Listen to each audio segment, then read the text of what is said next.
Hey guys, welcome back to 10-Minute English with May. And we are talking about adjective clause again today, but we are focusing on essential and non-essential. So let's do a quick review. Adjective clause has subject verb. It is a modifier, so it is not a sentence on its own, and it starts with a relative pronoun: who, whom, whose for people, which, that for things and animals. And we also have relative adverbs: when, where, why for time, place, and reason. Okay, so last class we talked about the different cases of pronouns, right? Who is subjective case, like he. Whom is objective case, like him. So it could be the object of the verb or object of the preposition. And whose is the possessive adjective, like his. So it is used to modify a noun. All right.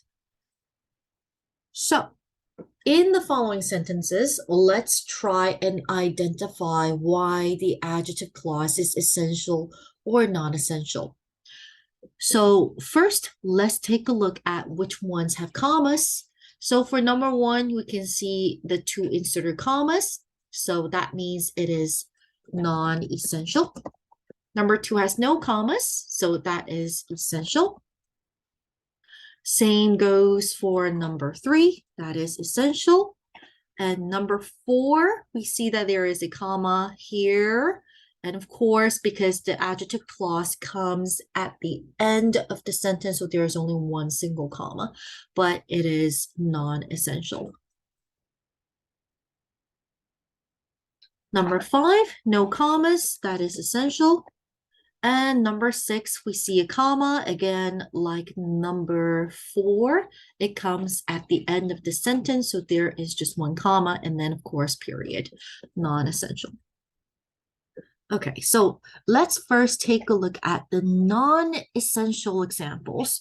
So if you remember, we said that the reason why certain information, it could be a phrase, a word, or a clause, is non-essential is because we can take it out of the sentence, but we still understand very well the context or the thing or the person you are talking about.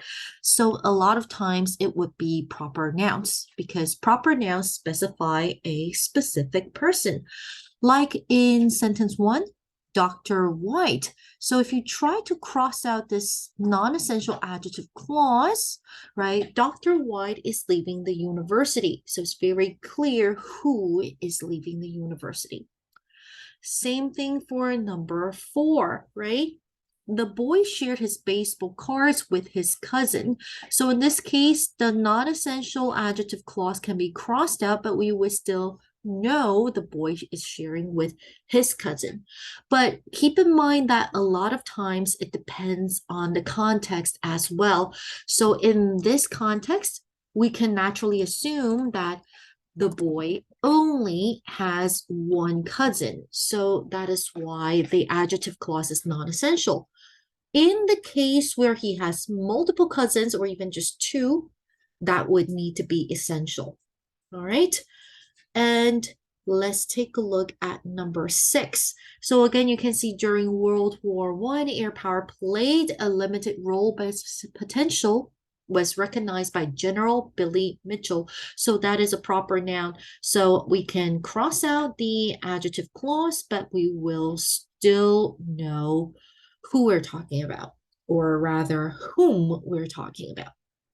Whereas for number two, all right, many students who are attending college pay for a major portion of their tuition and other expenses. So do you see how without the adjective clause, it wouldn't really be the same meaning?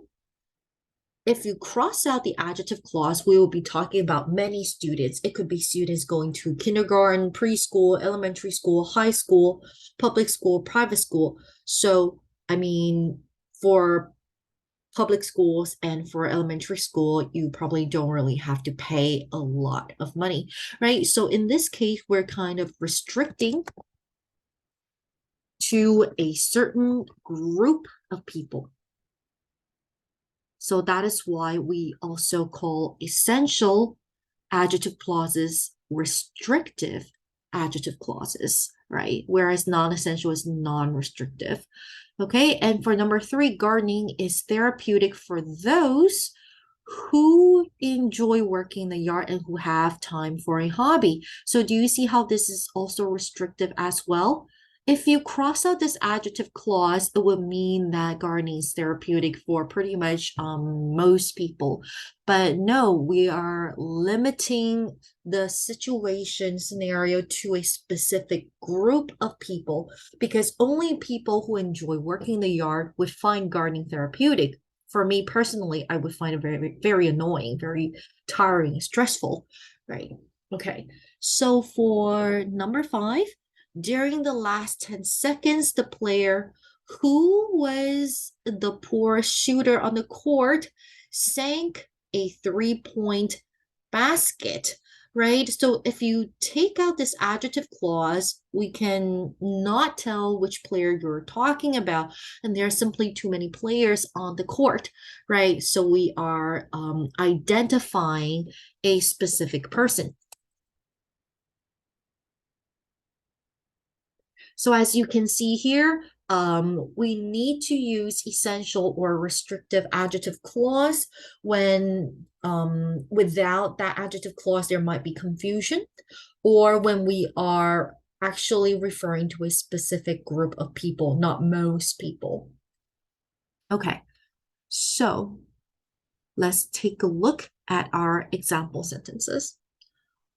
So Professor Davis took a position at the University of Montana, where he taught for 3 years. So again, in this case, we're modifying University of Montana, which is a proper noun, right?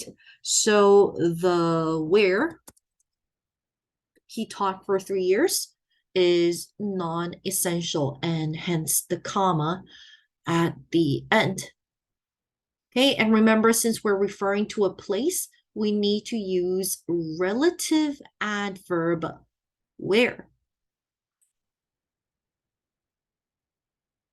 And of course, number 2, the tour, which includes 5 countries, is very expensive. Okay, so this one is a little bit more difficult. It depends on the context. But we know that for relative pronoun which, it is always non-essential.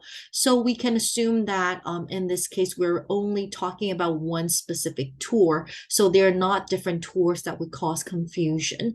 Okay, but for this example, probably the writer or the passage would provide more context before this specific sentence.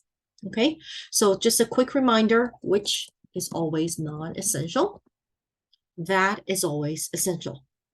And for number 3, one of the most vivid memories that I have from my childhood is my first day in school. Okay, it's very important that when you are identifying your adjective clause, you don't kind of cross the whole thing out, because for some students, they might end up crossing out the rest of the sentence and they would be left with something that would be called a fragment because the verb is now gone. It's been crossed out, right? So just keep that in mind. So in this case, we're using that relative pronouns. Of course, it is essential. So you do not use commas with that. Okay, and again, since we're referring to specific memories, those from childhood, not just any memories, it is restrictive or essential. Okay, and number 4, so we see the comma which again, right? So this is non-essential adjective clause with 2 inserted commas. So you can see the independent clause is the rodeo was well attended. Was attended would be your verb. Okay, and non-essential which. Okay, and again, probably the author provided context already, talking about a specific rodeo, so you already know what rodeo you're referring to. Okay, and number 5, Who lives in the house that has the green shutters and the red door? So probably there are a lot of houses on that street. So we are specifying which house we are talking about to avoid confusion. And that is why this is essential adjective clause with relative pronoun that. Okay, no comma.